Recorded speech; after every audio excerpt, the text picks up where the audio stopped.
చిన్న movie clip అనేది ఏంటంటే బస్ స్టాప్ లవ్ స్టోరీ అని చెప్పేసి అని కొన్ని పాటలు రవి అని చెప్పేసి ఒక క్యారెక్టర్స్ క్రియేట్ చేసి అదంతా కూడా నేను తయారు చేసింది కూడా కరెక్ట్ గా చెప్పాలంటే స్క్రీన్ ప్లే దగ్గర నుంచి నేనేమన్నానంటే అరౌండ్ 1980s లో జరిగిన ఒక హైదరాబాద్ బస్ స్టాప్ లో జరిగిన ఒక లవ్ స్టోరీ క్రియేట్ చేయమని చెప్పేసి 1989 ఆ టైంలో జరిగింది అని ఫస్ట్ ఒక స్క్రిప్ట్ తయారు చేయమని చెప్పేసి ఉన్నాను.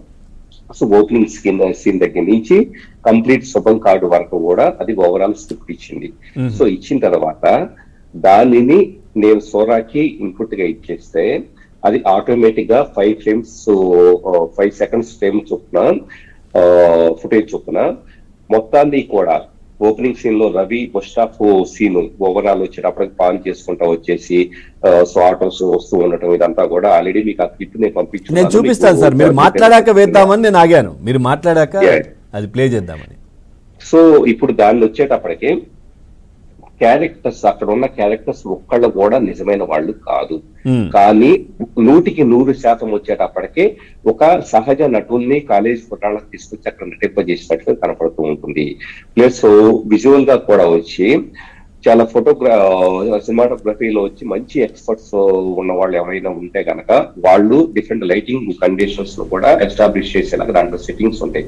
సో దానికి కేజీఎఫ్ మూవీ తీసుకోవడం దాంట్లో నడుస్తుంది. సో దానికి సంబంధించి ఎలాంటి ఫిల్టర్స్ వాడతారు ఇలాంటివంతా కూడా ఆ ఫిల్టర్ సెట్టింగ్స్ ని సోరాలో నేను కంపేర్ చేస్తే ఏ కలర్ థీమ్ ఏ సీన్ కే కలర్ థీమ్ కావాలి అని చెప్పేసి అనేది కూడా సెట్ చేసుకోవచ్చు. లైటింగ్ సెటప్ కే లైట్ కావాలా లేకపోతే లైట్ సెటప్స్ కానీ ఇలాంటివన్నీ చేసుకోవచ్చు. అంటే ఇండైరెక్ట్ గా చెప్పాలంటే ఇంకొకటి దాంట్లో ప్లే చేస్తున్న ప్రతి క్యారెక్టర్ ని కూడా సో ఒకసారి రిజిస్టర్ చేస్తున్నాం అంటే ఫర్ ఎగ్జాంపుల్ శ్రీధర్ అనే వ్యక్తి ఒక క్యారెక్టర్ అనుకోండి, శ్రీధర్ నే ఒక గంట సేపు మూవీలో స్టార్టింగ్ నుంచి ఎండింగ్ వరకు అదే ఫేషియల్ ఫీచర్స్ ఎవ్రీథింగ్ ఉండేలాగా మెయింటైన్ చేయడం అనేది చేయవచ్చు.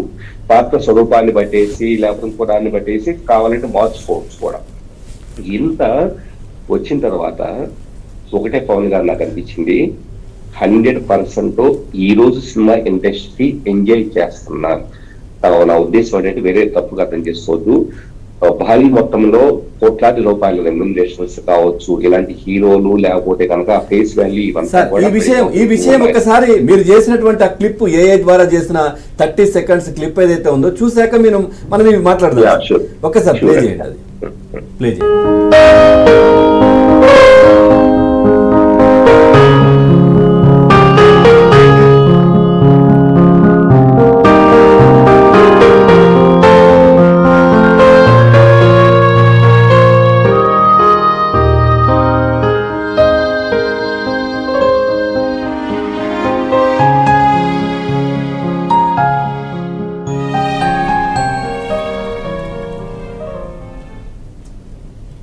సార్ ఇప్పుడు ఏం సార్ క్లిప్ అయితే ప్లే చేసాం మనం, దీనిలో కంప్లీట్ గా బ్యాక్గ్రౌండ్ ఆటోలు వెళ్ళడం కావచ్చు, బస్ స్టాప్ కావచ్చు, అక్కడ ఉన్నటువంటి ఇద్దరు క్యారెక్టర్స్ కావచ్చు, ఎన్నుకున్న వాళ్ళందరూ ఎవరు ఏంటి లేదు మొత్తం ఏ అంతేనా? 100% ఏ. అది కూడా మీరు అనుకోవచ్చు తక్కువ క్వాలిటీతో ఉంది కదా, నేను యాక్చువల్లీ 480p లో మాత్రమే దాన్ని చేయడం జరిగింది. దాంట్లో 1080p వరకు 4K వరకు కూడా 4K రెజల్యూషన్ లో కూడా మనకు అంటే 1080 వరకు అయితే ప్రెజెంట్ ఉంది, 4K కూడా భవిష్యత్తులో రాబోతూ ఉంది.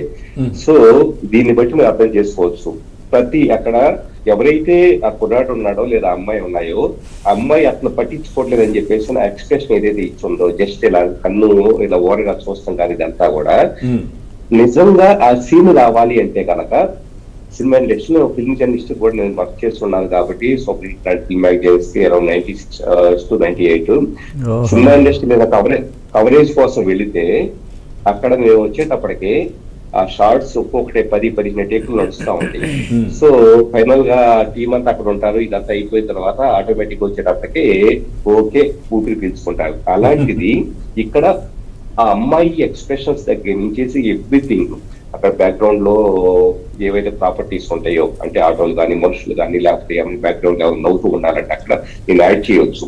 తనకు నుంచి ఒక ముసలాయన వీళ్ళిద్దరు ప్రేమను చూసేసి ఒక నవ్వుతూ ఉన్నట్లు అతను గెట్టం ఉన్నట్లు కూడా నేను జస్ట్ ప్రాంప్ట్లు ఇచ్చున్నానంటే కనుక అది క్రియేట్ చేయగలుగుతుంది. అంటే దీన్ని బట్టి మీరు అర్థం చేసుకోవచ్చు. అవును, ఒకసారి మళ్ళీ వస్తాను సార్ ఈ అంశానికి సంబంధించి. ఒకసారి మనం అప్పాజీ గారితో మాట్లాడదాం. అప్పాజీ గారు ఏంటి లాభం ఏంటి నష్టం ఏంటి ఈ